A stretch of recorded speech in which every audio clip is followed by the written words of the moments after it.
Bonjour à tous et bienvenue dans ce 14e numéro du Garage. Vous nous suivez sur les réseaux sociaux, le Garage Watch, le compte Twitter, le Garage TV, le hashtag. Vous nous suivez également sur iTunes, sur les podcasts, l'application Windows 8. Laissez-moi vous présenter nos invités qui seront avec nous aujourd'hui. Stéphane Costantini, chef de produit Nissan. Bonjour Stéphane. Avec vous, on va parler du Qashqai, nouveau Qashqai, l'histoire d'une success story. Exactement, le Qashqai. il y a beaucoup à dire. Qui existe depuis 2007. Depuis 2007, on va voir ça. Près de 2 millions d'exemplaires vendus dans le monde. D'exemplaires vendus dans le monde, donc 160 000 en France. Et donc on est là pour que la success story se poursuive dans les années qui viennent. Et ben on va voir comment on peut faire évoluer un genre pionnier, le crossover. Également avec moi en plateau, Stéphane Schlesinger. Bonjour. Bonjour Stéphane, rédacteur en chef du magazine Evo. Et du magazine Octane. Alors, le Qashqai, c'est pas trop ton fonds de commerce, mais... C'est pas totalement ça, mais je respecte totalement le succès de ce SUV qui m'a moi-même surpris. Un petit peu plus au sud, avec nous, Julien Taillandier, Resultéo, qui nous attend à Lyon. Bonjour Julien. Bonjour à tous. Alors, Julien, avec toi, on parlera éventuellement du Qashqai aussi, mais dans une deuxième partie de l'émission, on parlera un petit peu d'un sujet qui a fait l'actualité ces derniers temps, qui est la pollution et les restrictions de circulation, et on est un petit peu intéressé de savoir comment ça se passe ailleurs qu'à Paris. J'ai également, alors là, sur les bords de la Grande Bleue, Renaud Lacroix, magazine Auto US. Bonjour Renaud.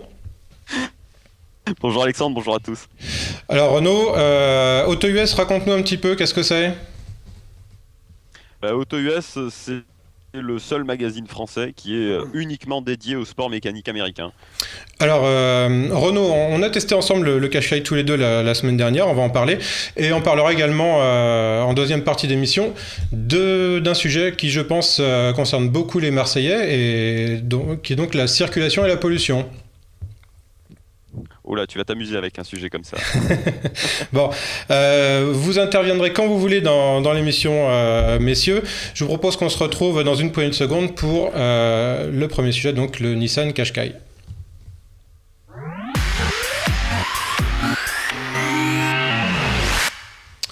Alors Stéphane Costantini, le Qashqai, on l'a dit, présenté, si je ne dis pas de bêtises, à Paris en 2006, au Salon de Paris en 2006, accueilli avec un peu de scepticisme à l'époque.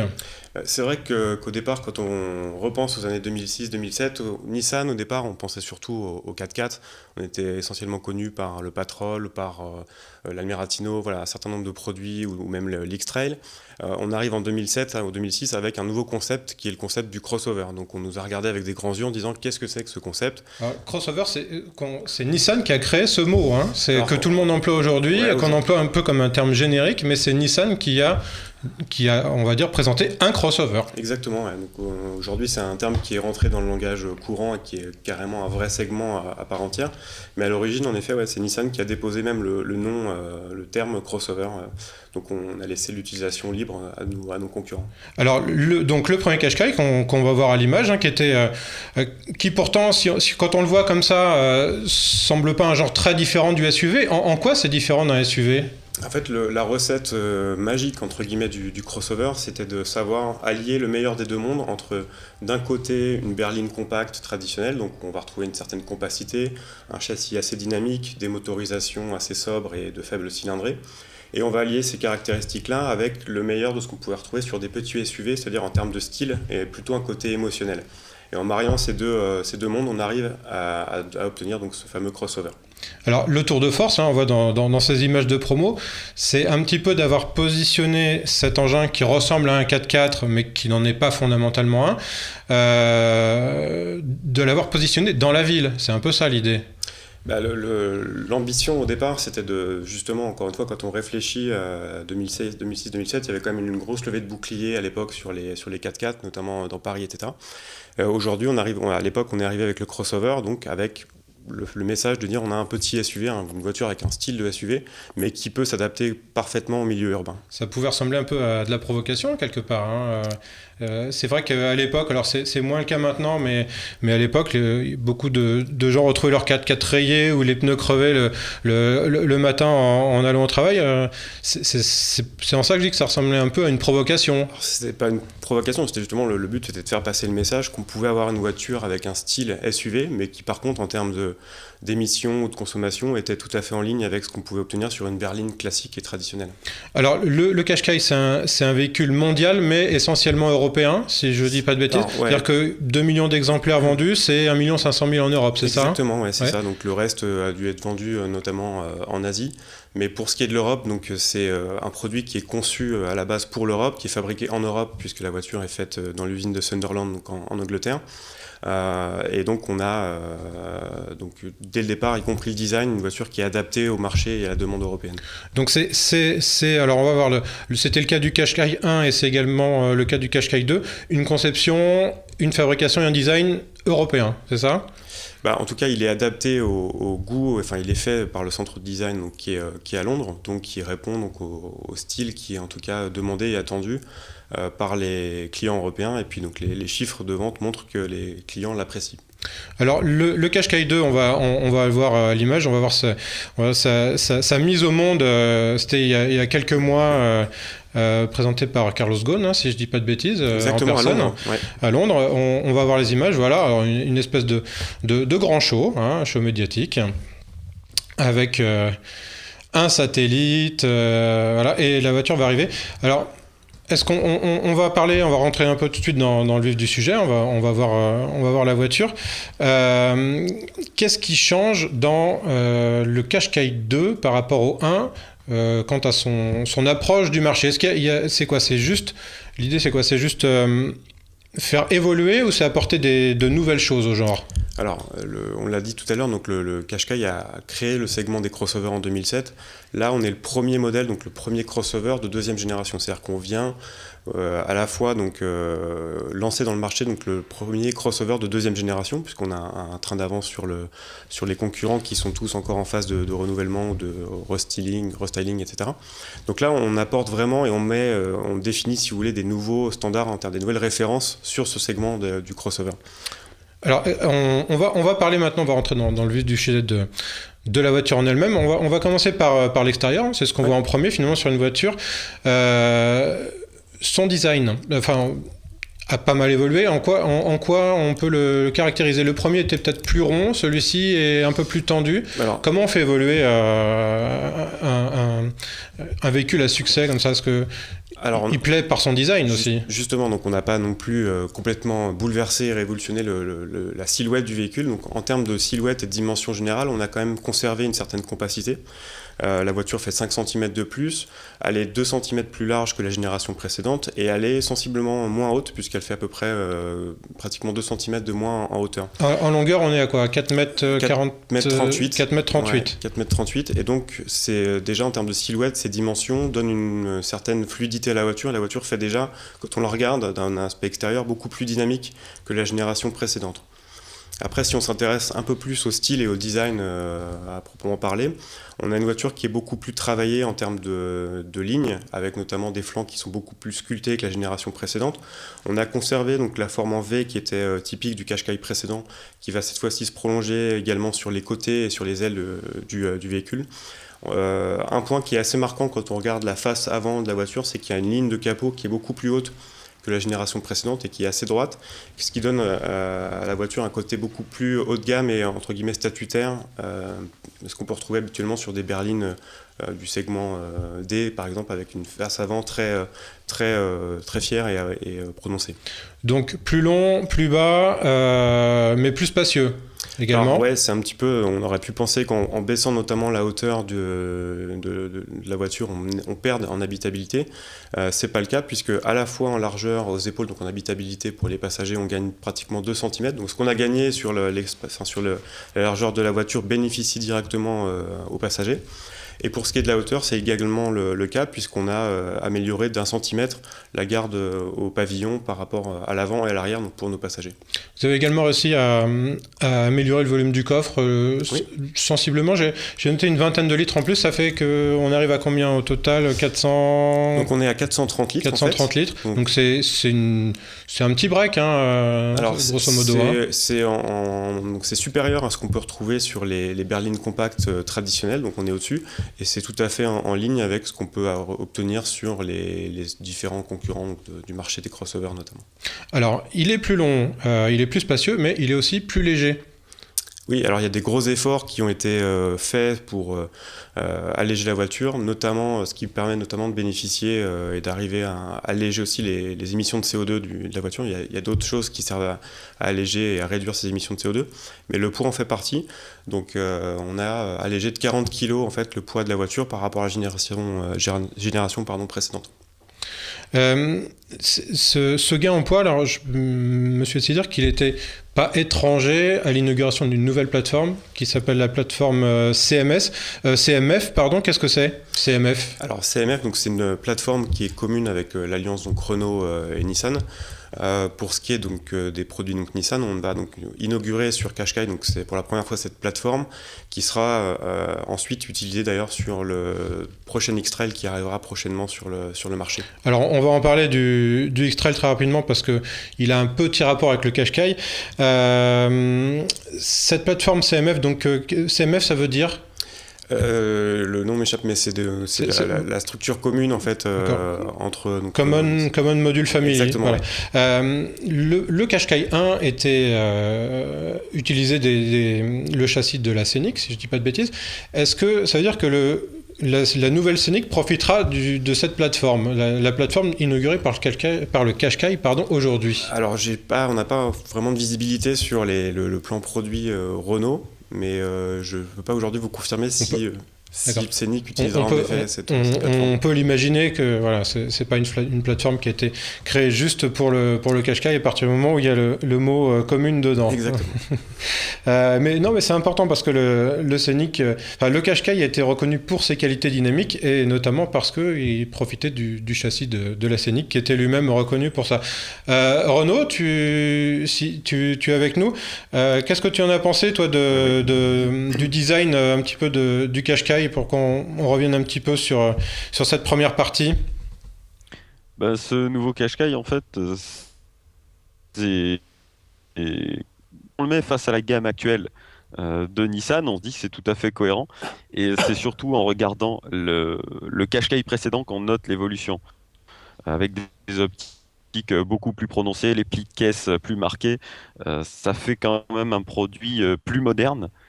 Quand on regarde en arrière, on voit l'ancien Qashqai, on se dit il s'est coulé 7 ans et ça fait il manque de personnalité aujourd'hui. Le nouveau Qashqai apporte, je pense, cette personnalité, cette plus grande cohérence avec tous les nouveaux modèles de Nissan qui sont apparus. Alors, tu dis entre guillemets, il saoulait.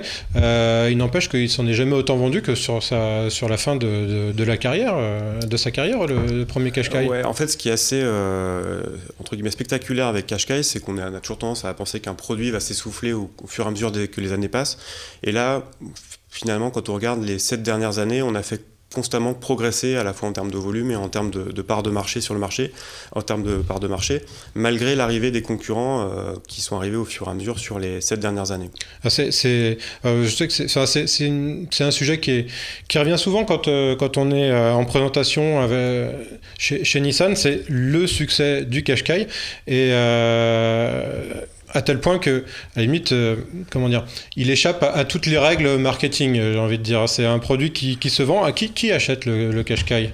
Alors, le concept du crossover, c'était justement le pari, c'était de pouvoir attirer des clients qui venaient des segments traditionnels. Donc, c'est ce qui a fonctionné et ce qui a fait la recette du succès. C'est que dans les premières années, les clients ont été ceux qui étaient habituellement sur des berlines compactes traditionnelles et qui avaient envie d'avoir une voiture avec un style plus distinctif, avoir une position de conduite surélevée, tout en conservant ce qu'ils appréciaient sur leur berline compacte en termes de châssis et de comportement dynamique notamment. On parlait tout à l'heure du Scénic, beaucoup de clients qui viennent du segment des monospaces Encore une fois, pour conserver ce qu'ils aimaient bien, donc la partie position de conduite surélevée, habitabilité, toit panoramique, enfin voilà, une certaine un confort à bord, mais également qui recherchait un style et une voiture beaucoup plus marquée avec une forte personnalité. Une alternative au monospace à la papa, hein, c'est un peu ça l'idée aussi. Hein. En tout cas, avec un besoin de s'affirmer, d'avoir un style plus distinctif qu'un monospace traditionnel. Est-ce qu'on peut dire aujourd'hui que le genre crossover supplante le monospace ou on n'en est pas encore là ? Non, après, il y a toujours aujourd'hui une clientèle pour les monospaces. Le segment des crossovers est celui qui fonctionne le mieux en termes de progression, puisqu'il y a énormément de nouveautés qui sont arrivées au cours des dernières années ou derniers mois. Donc voilà, après, aujourd'hui, ce qui a changé, c'est qu'il y a maintenant un vrai marché crossover, donc il y a aussi des clients qui viennent sur Qashqai et qui étaient sur d'autres marques de crossover ou de SUV compacts. Alors, dans sa première vie, le Qashqai a été décliné en version plus 2, on va la voir à l'image, là, elle est juste derrière vous. C'était donc une version 7 places, et cette version-là disparaît. Pourquoi ? En effet, donc la version plus 2, donc, qui était commercialisée, donc, qui représentait globalement 20-25% des ventes du total de Qashqai, ne sera pas proposée sur le Qashqai donc, de nouvelle génération. On en parlait tout à l'heure, un nouveau produit qui arrive, qui est l'X-Trail, qui fera son apparition dans quelques mois sur le marché, et qui va venir, entre guillemets, jouer ce rôle de version Qashqai XL, si on peut dire comme ça, donc avec cette possibilité donc d'avoir 7 places. D'accord, alors le X-Trail, on va le voir. On peut en parler ou pas ? C'est trop tôt pour en parler ou... Il a été présenté au salon de Francfort, également à Genève, en version prototype de salon. Il va arriver quand ? Parce que... Alors, il sera proposé en 5 et 7 places, uniquement en 7. Finalement, il va prendre le rôle du Qashqai plus 2, donc c'est intéressant. Alors, il sera en effet proposé en deux alternatives, donc soit 5 places, soit 7 places. Il sera globalement en concession l'été prochain. Donc voilà, après... Alors, j'aimerais bien juste qu'on le voit à l'image parce qu'il a quand même une chose intéressante sur ce véhicule. Je ne sais pas si on peut l'envoyer. Donc le X-Trail, c'est que si on le regarde de loin, il est assez compliqué de le distinguer du Qashqai. Très honnêtement. Alors, je suis d'accord. Donc en fait, la face avant, c'est surtout la face avant, même le 3/4 avant est assez proche du Qashqai. C'est pour ça qu'entre guillemets, on parle de grand frère du Qashqai. Hein. Les deux voitures sont vraiment très très proches. Il faut vraiment s'intéresser à la partie arrière en termes de design pour se rendre compte qu'elle est beaucoup plus spacieuse et qu'elle est un peu plus habitable que le Qashqai. Donc la grande force, en tout cas d'X-Trail, enfin la différenciation d'X-Trail sera ce sera une voiture beaucoup plus polyvalente avec une orientation un peu plus loisir. Mais il va perdre son côté baroudeur tel qu'on le connaissait. Enfin, alors, apparemment, tel que Nissan veut le positionner aujourd'hui, il rejoint la famille des crossovers. En termes de style, c'est évident que la voiture est vraiment très proche d'un Qashqai, donc on est sur un style crossover. Après, on ne va pas, entre guillemets, renier l'héritage X-Trail. Hein. X-Trail, c'est un nom qui a une forte notoriété pour le client, qui est connu vraiment pour du 4x4. X-Trail conservera, donc le nouveau X-Trail conservera aussi cet ADN et cet héritage qui vient des 4x4, en proposant donc une version toujours qui sera 4 roues motrices ou 2 roues motrices. Donc on ne revient pas non plus en arrière sur cette partie-là. Très bien. Alors on va maintenant entrer à l'intérieur de la voiture. On a dit qu'elle était plus spacieuse, malgré le fait qu'on perdait un petit peu en hauteur, mais c'est pas ça qui marque le plus quand on entre dans la voiture. C'est il y a une grosse progression sur la finition. Renaud, t'es assez d'accord là-dessus, je crois. Ah oui, moi je suis entièrement d'accord. Renaud, alors on t'entend pas très bien. Donc surtout au niveau de la qualité perçue. Ouais. La qualité perçue, ça a été un gros axe de développement. Exactement. En fait, on a parlé tout à l'heure de la partie extérieure où on a ce sentiment de montée en gamme, mais c'est vrai que quand on s'intéresse à l'intérieur de la voiture, c'est assez flagrant et il y a une vraie montée en gamme et une voiture qui est perçue comme étant beaucoup plus haut de gamme et premium. Ça a été notamment Enfin, il y a énormément de choses qui ont été apportées pour cette qualité perçue, notamment la partie design donc du cockpit avant, qui est beaucoup plus harmonieuse que la génération précédente, avec un vrai travail qui s'étend également sur les panneaux de porte et qui va venir vraiment avoir une certaine harmonie en fait, entre la partie centrale et la partie latérale, ce qui n'était pas forcément le cas avant. Le deuxième point, c'est les matériaux en eux-mêmes qui sont beaucoup plus haut de gamme et avec l'adoption de plastique moussé sur une grande partie de la planche de bord. Et puis ensuite, il y a les différentes équipements ou technologies qui font qu'on a vraiment la sensation d'être dans une voiture qui est beaucoup plus haut de gamme. Alors parlons-en un petit peu des équipements. Je crois que dès l'entrée de gamme, elle est assez fournie la liste. Une caméra de recul, il y a ce genre de choses. Alors, traditionnellement, on a toujours des voitures qui sont globalement bien équipées dès l'entrée de gamme. On n'a pas des listes d'options interminables comme on peut le trouver. Donc là, aujourd'hui, la gamme, dès le départ, vous pouvez bénéficier, on parlait de l'extérieur, notamment de la signature lumineuse, donc l'adoption de ces feux à LED de jour qui font partie de la signature lumineuse du produit, qui sont présents dès l'entrée de gamme. Vous avez une voiture qui est, en termes de style, qui adopte également les cerclages chromés au niveau des vitres latérales. Donc si on prend même la version d'entrée de gamme, il n'y a pas de différenciation. On a une voiture qui, en termes de style extérieur, va dans le sens d'avoir une voiture bien équipée et jolie esthétiquement. Donc dans ces fameux équipements qui participent à l'image un peu premium, à la montée en gamme à l'intérieur, qu'est-ce qu'on peut mettre en avant? Alors je vois on peut avoir en option, même sur les entrées de gamme qui s'appellent Visia, c'est ça, et Accenta, un système de bouclier. Oui. Alors, en fait, il y a AVM 360. Expliquez-nous un petit peu ce que c'est, ça. Ouais, donc il y a beaucoup de choses à raconter sur la partie technologie. Juste la signature de la marque aujourd'hui, c'est Innovation that Excite. Donc, l'ambition, c'est de proposer de l'innovation et de l'enthousiasme à nos clients à un prix tout à fait abordable. Donc, l'objectif, c'est de pouvoir démocratiser, de proposer des équipements qui étaient jusque-là disponibles sur des versions très supérieures. Si on rentre dans le détail vraiment de cette partie bouclier de sécurité, donc on appelle donc le Safety Shield, ça va englober un certain nombre de technologies qui peuvent différencier selon les modèles, mais sur Qashqai, on va notamment retrouver donc, la reconnaissance des panneaux de signalisation. Vous allez avoir donc les feux de route intelligents, donc avec un passage automatique des feux de route aux feux de croisement, donc en fonction des véhicules qui sont devant vous. Vous allez également avoir un système d'alerte de franchissement de ligne. Vous allez retrouver, il y a énormément de choses. Donc un système de détection de la perte de vigilance. La voiture interagit beaucoup avec le conducteur. Un Renault, on a pu s'en rendre compte pendant les essais. Il y a vraiment c'est presque impossible de perdre son attention. C'est vrai que ce qu'on entend le plus, ça va être l'alerte de franchissement de ligne. C'est un détail parmi. Elle est assez sensible, mais bon, c'est beaucoup. Ouais. Après, si je peux rajouter quelque chose, donc bien sûr. ces types d'équipements sont paramétrables par le conducteur. Tout à fait. C'est vrai que l'alerte de franchissement de ligne, l'objectif est surtout une utilisation sur autoroute. Donc après, si on est dans un environnement vraiment urbain où on est amené à changer assez régulièrement de voie ou de fil, etc., on peut tout à fait désactiver cet équipement-là. La lecture des panneaux, ça c'est quelque chose de fantastique, surtout à l'heure actuelle où les vitesses changent tout le temps. Plutôt que d'avoir les vitesses enregistrées dans le GPS, la lecture des panneaux, ça c'est vraiment. Tout à fait, ouais. En plus, c'est vraiment quelque chose qui va devenir indispensable. Il y a quelques mois, on a notamment la limitation sur le périphérique qui a changé, donc c'est vrai que ça peut être un équipement qui est utile. Ça fera partie peut-être des éléments de la discussion tout à l'heure. Alors, il y a également des nouveaux équipements au niveau du châssis et de la sécurité. On nous a parlé d'un châssis contrôlé électroniquement. Qu'est-ce que c'est exactement ?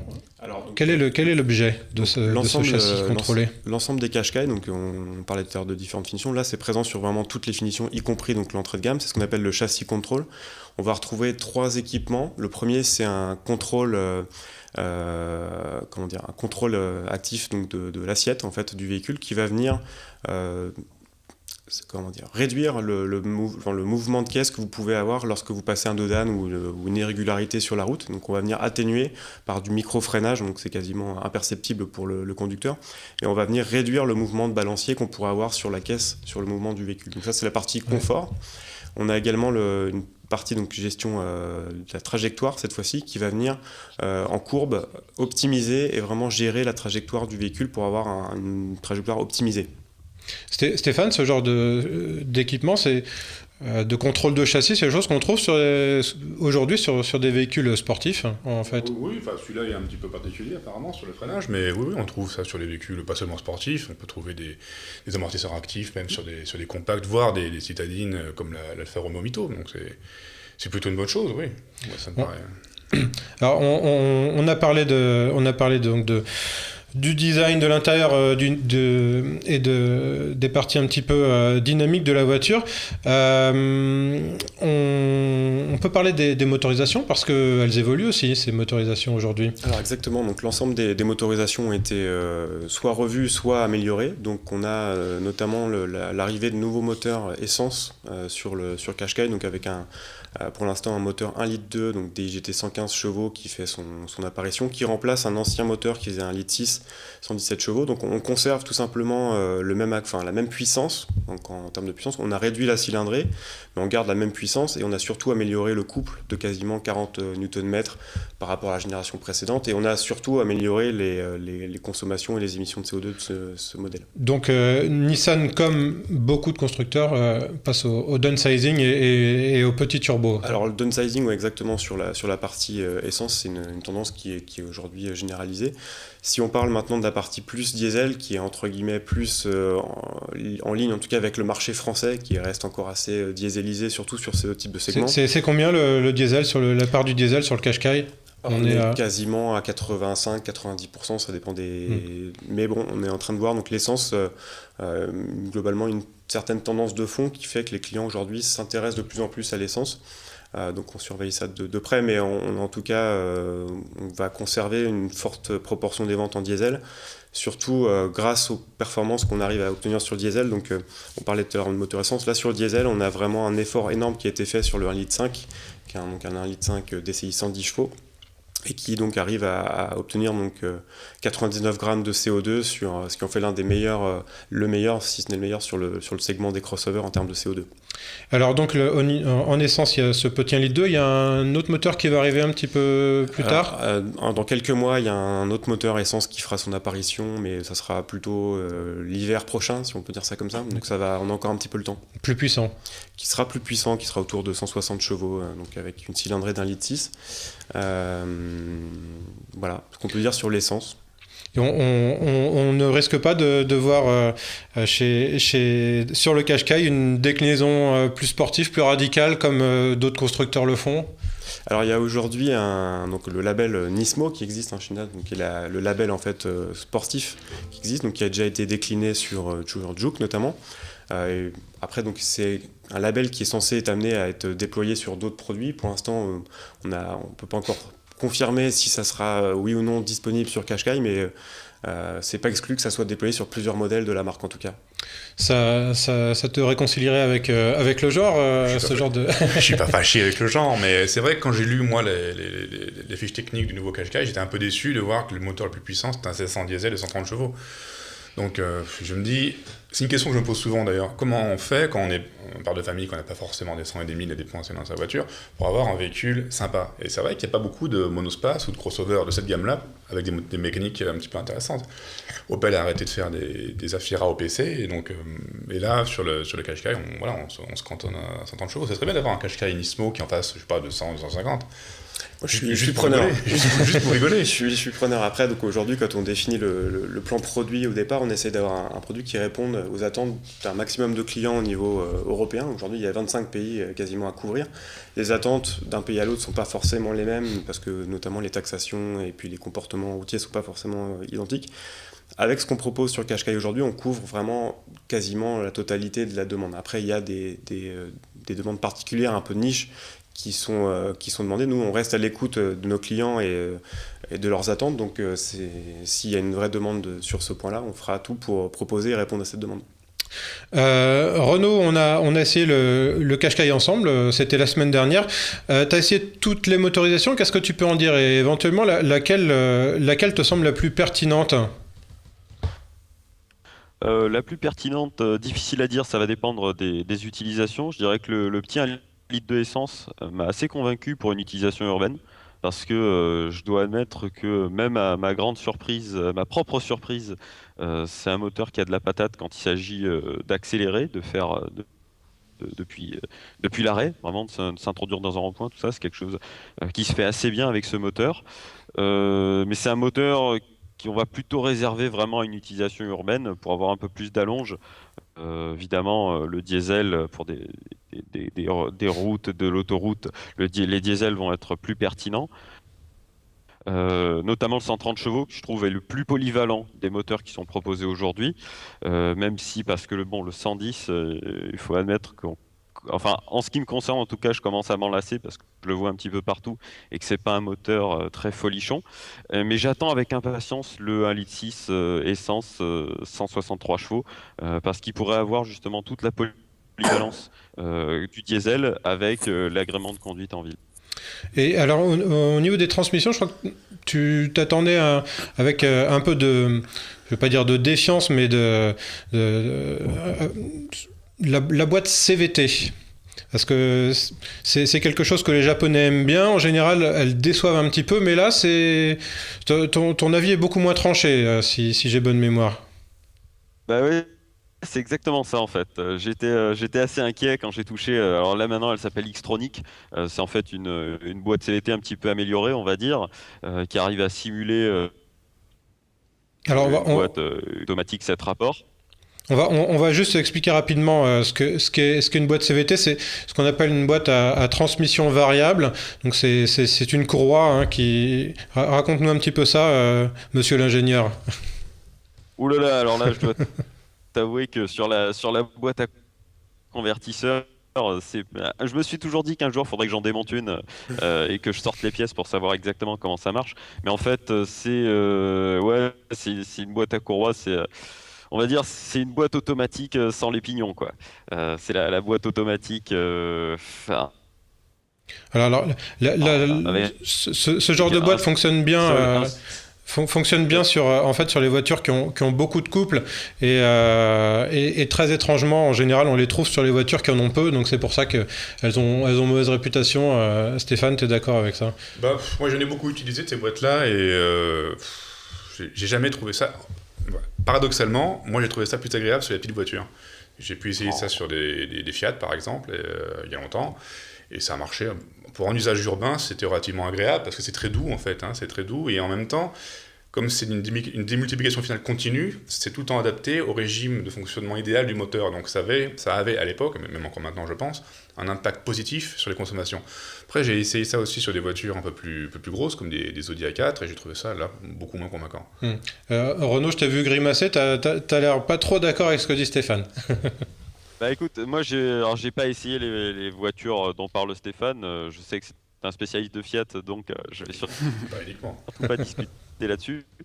Mais moi je reste convaincu pour avoir essayé sur le Subaru Forester une boîte CVT là aussi qui m'a surpris. C'est la meilleure boîte CVT que je connaisse. Mais c'était justement ce que j'ai compris à l'époque, c'est que justement sur un moteur qui a beaucoup de coups, une boîte CVT ou une boîte à convertisseur en tout cas pour être plus général, c'est là qu'on va avoir le plus de douceur dans la conduite parce qu'on va pas avoir de patinage. Et même si effectivement une boîte CVT en théorie doit être toujours adaptée au bon régime moteur, dans les faits quand on est sur une petite citadine avec un moteur qui a peu de couple, on va avoir la sensation du patinage et le bruit qui va avec.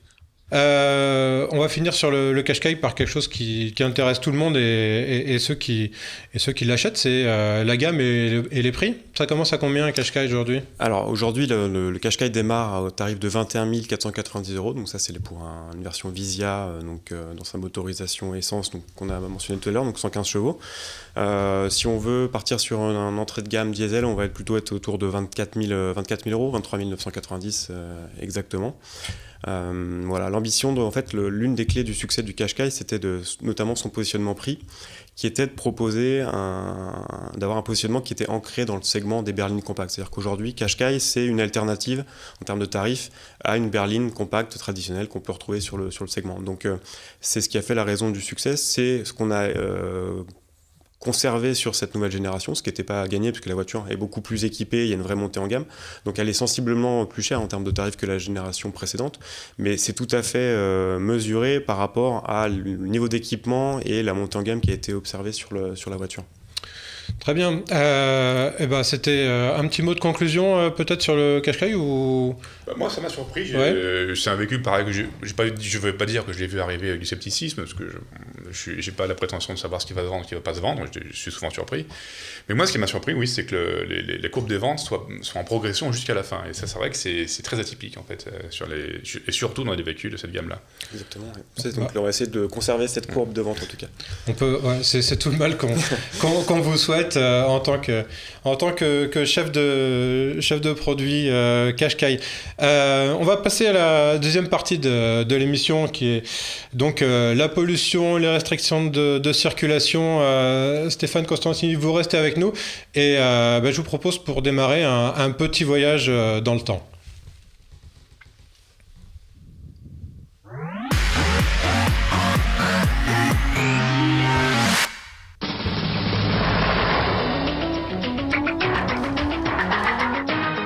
Madame, monsieur, bonsoir. Vert, impair et passe. Seuls les véhicules portant une plaque d'immatriculation avec un numéro impair étaient autorisés à circuler aujourd'hui à Paris et dans 22 communes alentours.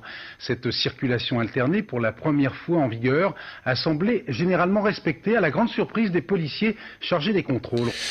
Alors, on était le 1er octobre 1997. C'était la première application de la loi sur l'air, dite loi Lepage, adoptée en 1994. Et ce dont on se rend compte en faisant ce petit voyage dans le temps, c'est que 17 ans après, peu de choses ont changé. Le 17 mars dernier, donc pour la seconde fois en seulement 17 ans, en 17 ans, la circulation alternée a été remise au goût du jour à Paris. Ça concernait toujours les numéros pairs, malheureusement pour eux.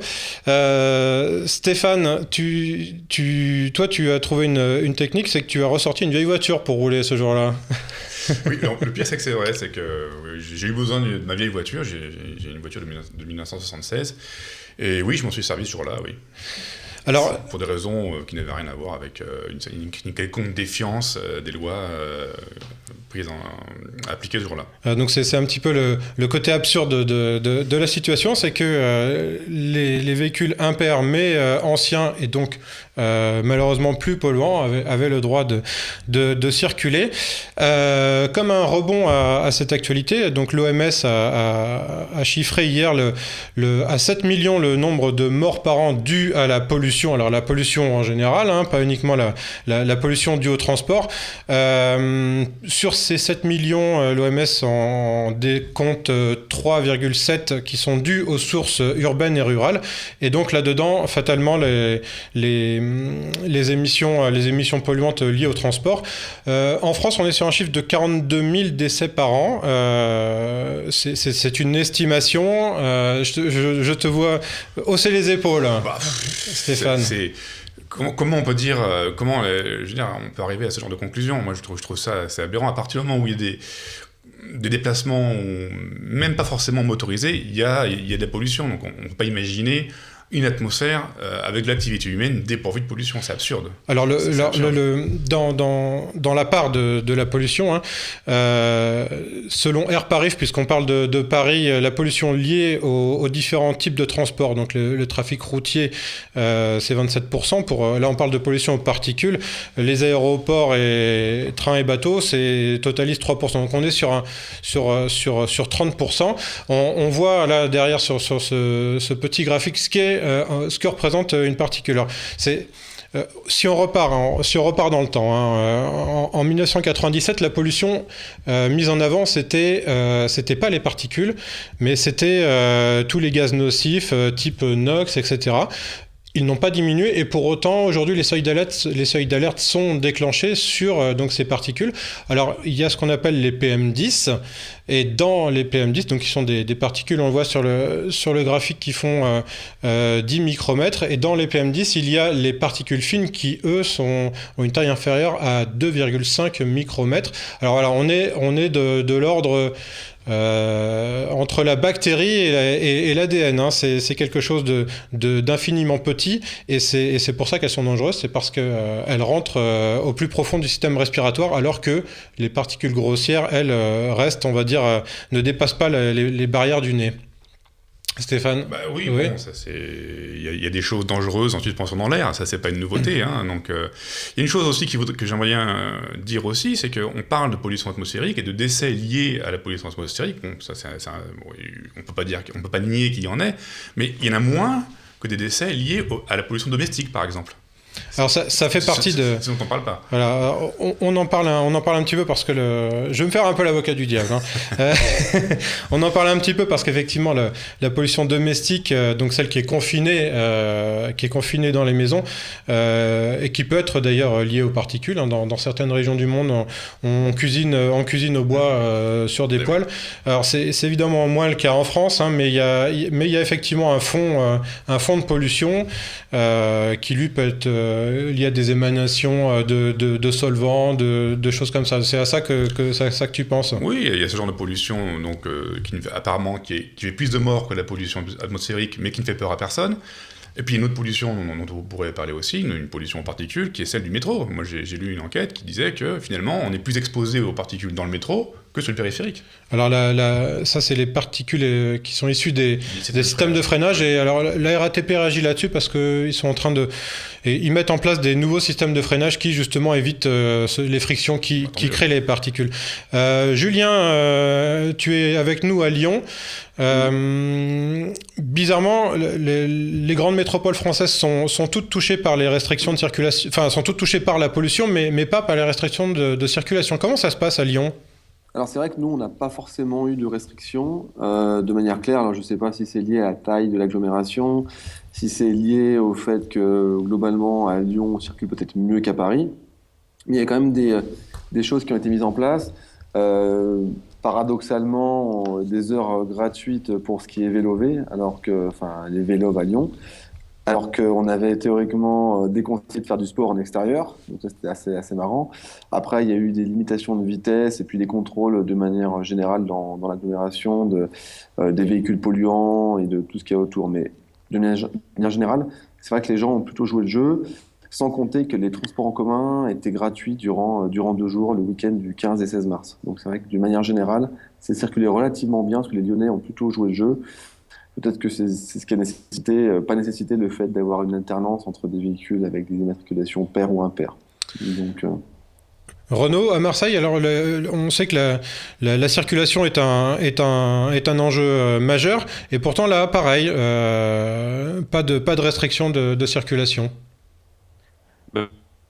Moi, je vois ça d'un autre œil. Je vais dire que Marseille, c'est la ville la plus honnête finalement, parce que faire un placebo qui va in fine servir à rien, autant ne pas dépenser d'argent à créer quelque chose ça va coûter énormément d'argent de lancer ça.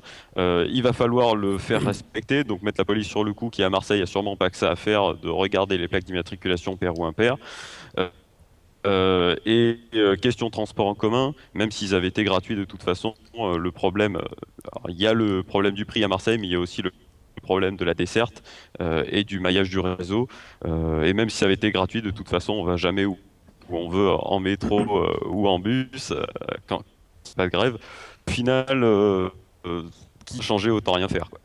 Alors, ouais. Cet avis du placebo, il est un petit peu partagé par Pierre Chasseret, qui est le délégué général de l'association 40 millions d'automobilistes. Il était il y a quelques jours sur RTL. On écoute son avis sur la question. Non, ça, je ne peux pas reconnaître que c'est une mesure d'urgence quand on sait que 70% de la pollution aux particules fines est importée des pays scandinaves et notamment de l'Allemagne, et des centrales à charbon qui sont fortement émettrices de particules fines et qui sont une catastrophe environnementale.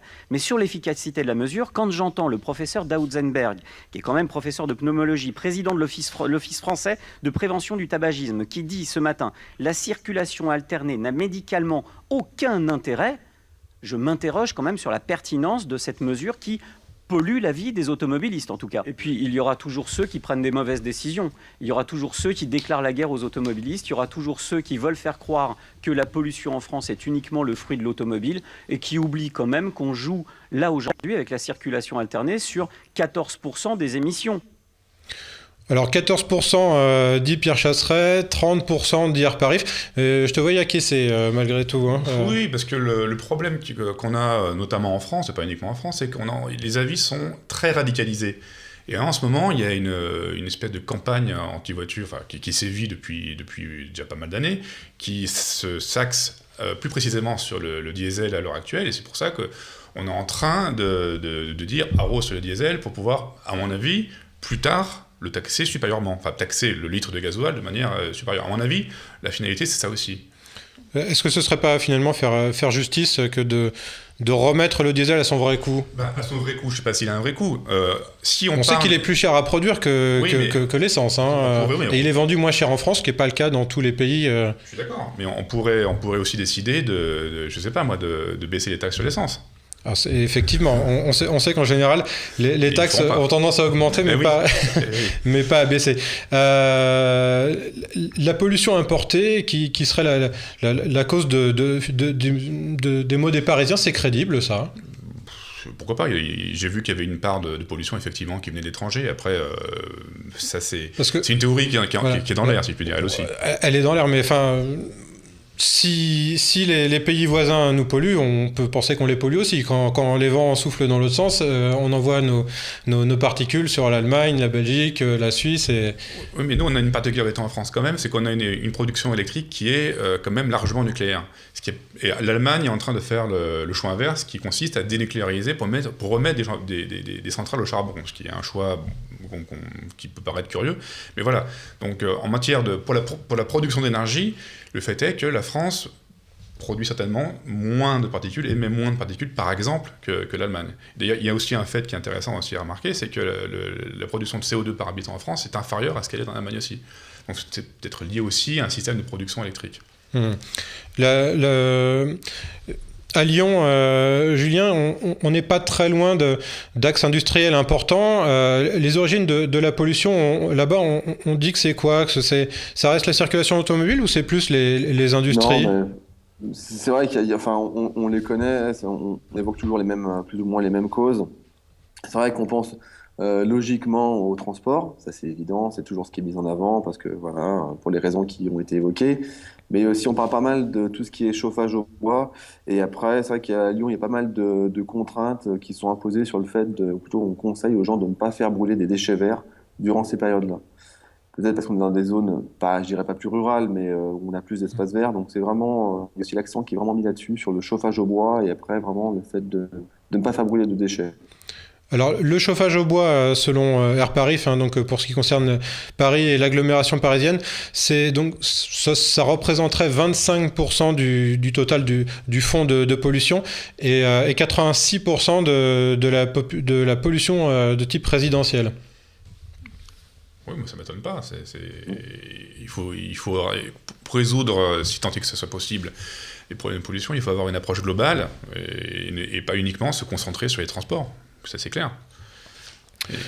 Alors, une approche globale, ça passerait par quoi, par exemple, justement ? Écoutez, il y a un problème. C'est un problème qui est extrêmement vaste. Par exemple, la cherté des loyers en ville, notamment dans Paris, pousse les gens loin de leur lieu de travail. Donc, ça les oblige souvent à habiter à la campagne. Moi, j'ai habité longtemps en Seine-et-Marne, je peux en parler. On est obligé d'avoir une voiture. On est obligé. Donc le fait de cet éloignement est lui-même générateur de pollution. Alors on pourrait par exemple, on ne peut pas influer directement sur le prix le montant des loyers évidemment, hein, ni le montant ni le prix au mètre carré. On ne peut pas légiférer là-dessus. Enfin, il y en a qui essayent, mais pour l'instant c'est pas très efficace. On peut par exemple utiliser des technologies modernes qui existent, comme par exemple le télétravail. On pourrait ainsi limiter certains déplacements, et ce qui pourrait éventuellement contribuer à limiter un petit peu aussi la pollution liée au transport. Alors, pour ce qui est alors effectivement, le Parisien intramuros, lui, possède peu de véhicules. Je ne sais pas si j'ai plus les chiffres en tête, mais c'est C'est même pas la moitié. Voilà. Et donc, la pollution parisienne, ce que tu expliques, c'est que finalement, elle est plus liée aux gens qui viennent travailler à Paris qu'aux Parisiens eux-mêmes. C'est pas ce que je dis, mais le fait est que Paris, si tu veux, s'inscrit au centre d'une immense conurbation. Et Paris est une ville en plus qui est extrêmement concentrée. Je crois qu'il y a 20 000 habitants par kilomètre carré, ce qui est beaucoup. Et donc c'est relativement compliqué de dire, de supprimer les circulations ou limiter la circulation automobile dans Paris sans prendre en considération tout ce qu'il y a autour. Il y a 2 millions d'habitants dans Paris, il y a plus de 10 millions d'habitants en Ile-de-France. Donc comment on fait pour... on ne peut pas résoudre ce problème-là rien qu'en jouant sur la circulation à Paris, c'est pas possible. Alors Stéphane Costantini, puisqu'on met beaucoup, à tort ou à raison, mais on met beaucoup la responsabilité des transports et donc de l'automobile dans la pollution, les filtres à particules, c'est efficace aujourd'hui ou pas ? Parce que alors, là, c'est pareil, on dit oui, mais ça baisse parce qu'il y a des filtres à particules, mais finalement, on se rend compte que les particules les plus fines ne seraient peut-être pas filtrées. C'est quoi là, Honnêtement, je ne suis pas un expert sur la partie particules, etc. Je sais qu'aujourd'hui, nous, les voitures répondent aux normes qui sont en vigueur, c'est-à-dire les normes Euro 5, on a des normes Euro 6 qui vont arriver prochainement. Nos moteurs sont prêts à être en ligne avec ces futures normes. Donc voilà, après, je n'ai pas précisément la réponse sur le type de particules. Mais donc la norme Euro 6, hein, juste pour rappeler, qui entre en vigueur au mois de septembre, si je ne dis pas de bêtises, et qui, elle, alors, met, on va dire, le haro sur les NOx, hein, donc les oxydes d'azote, hein, c'est ça ? En partie, ouais. Donc qui concerne plus les moteurs diesel et un petit peu les moteurs essence suralimentés. Oui, c'est une norme qui va entrer en vigueur. Des constructeurs mettent en place des systèmes pour justement piéger ou supprimer les NOx. C'est un petit peu le problème des filtres à particules au début, c'est qu'ils avaient tendance à faire augmenter les taux de NOx. Bon, maintenant, il y a un constructeur concurrent de Nissan, Peugeot, sur la 308, a lancé un système de dépollution qui a l'air, sur le papier, assez efficace, dans la mesure où on injecte en gros de l'urée dans les gaz pour piéger les NOx. C'est un système aussi qu'on peut retrouver chez Audi ou chez Mercedes. Donc les solutions pour dépolluer le diesel existent. C'est à tel point, à telle enseigne, que des pays qui étaient jusqu'à présent extrêmement hostiles au diesel, comme les États-Unis ou le Japon, eux sont plutôt en train de pousser le diesel en avant. Parce que justement, comme ça consomme moins, ça met moins de CO2, donc ça contribue à limiter les gaz à effet de serre. Julien, il y a une question que je me pose, hein, et très honnêtement, j'ai pas la réponse. Toi, tu es un spécialiste du pneu. Est-ce que le pneu a une part de responsabilité dans l'émission de particules ou pas ? C'est vrai que c'est devenu vraiment le cheval de bataille de pas mal de manufacturiers, c'est-à-dire de travailler, de communiquer sur le fait que les pneus permettent d'abaisser le niveau d'émission de CO2, mais l'impact et l'influence, on va dire, sur un véhicule reste tellement faible qu'aujourd'hui, on ne peut pas vraiment parler d'effets sensibles, à part dans les phases, on va dire, de fabrication du produit et après de recyclage et tout ce qui est, on va dire, avant la fabrication, avant l'utilisation et après. Où là, il y a vraiment par contre des efforts des manufacturiers qui sont sensibles sur l'environnement. D'accord, parce qu'un pneu est fait en grande partie à base de carbone, s'use en roulant, donc c'était un petit peu l'objet de ma question. Est-ce que l'usure du pneu sur la route est source finalement de pollution en particules ? Alors ça, c'est un sujet un peu sensible dans le monde du pneumatique qui est très peu évoqué, voire pas du tout. C'est-à-dire où vont et que deviennent, on va dire, les morceaux de pneus et le pneu qui se consomme dans la nature. Ça, c'est quelque chose aujourd'hui qui est très peu évoqué. Et d'ailleurs, c'est une bonne question, hein, mais personne n'en parle réellement. Et du côté de chez les manufacturiers, c'est un sujet qui reste globalement plutôt discret. Alors, on va finir un petit peu sur le bilan de cette opération circulation alternée. Il y a 17 ans, bizarrement à l'époque, on disait que ça s'était plutôt bien passé, que c'était plutôt bien accepté. On n'a pas le temps de le regarder, mais c'est ce que disaient aujourd'hui, c'est ce que disaient les politiques. Hein. Il y a eu une espèce de consensus dans l'actualité en disant oui, bon, ok, finalement, on peut se passer de voiture quand on a besoin. Et puis 17 ans après, les mêmes personnes vont dire aujourd'hui, il y a 17 ans, ça a été mal accepté, mais aujourd'hui, c'était mieux. Alors, globalement, le bilan, c'est 25% de circulation en moins et 60% d'embouteillage de moins.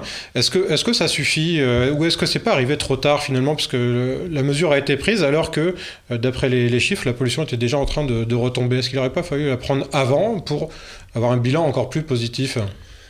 Oui, on aurait pu la prendre avant, éventuellement, mais surtout, ce serait intéressant de voir aussi ce que pensent les gens de la circulation alternée, non pas sur un one-shot, sur une seule journée, mais sur un mois, par exemple. Et là, on peut s'arranger sur une journée, on peut dire, je prends une récup aujourd'hui, je prends une journée off et je ne vais pas travailler. Mais sur un mois, comment ça se passerait? Là, faudrait voir, on saurait vraiment ce que pensent les gens et on saurait vraiment l'impact que ça a sur les transports. Mais en fait, c'est toujours un peu le serpent qui se mord la queue, parce que il y a 17 ans, on n'avait pas de point de référence. On en avait un après cette première opération, mais les méthodes de calcul et de déclenchement de seuil ont changé. Donc on se retrouve finalement à manquer de références. Messieurs, je vous remercie à tous d'avoir participé au débat. Julien, à Lyon, on te retrouve sur Résultéo. Voilà, tout à fait. Renaud, à Marseille, le prochain Auto-US sort bientôt. Très bientôt, oui, il est quasiment en phase d'impression, donc il sera en commercialisation sur notre site Auto-US dans les jours qui viennent. Stéphane, Evo, c'est pour bientôt aussi. Oui, le prochain Evo. Il y a un Evo qui sortira dans pas longtemps. En attendant, on peut aller aussi sur speedfans.fr, qui est notre site. Speedfans.fr, qui est consacré à ceux qui aiment les voitures plaisir. Voilà, merci à tous d'avoir participé au débat et surtout de l'avoir enrichi. Vous retrouvez le garage sur les réseaux sociaux, @leGarageWatch pour le compte Twitter, le hashtag #LeGarageTV.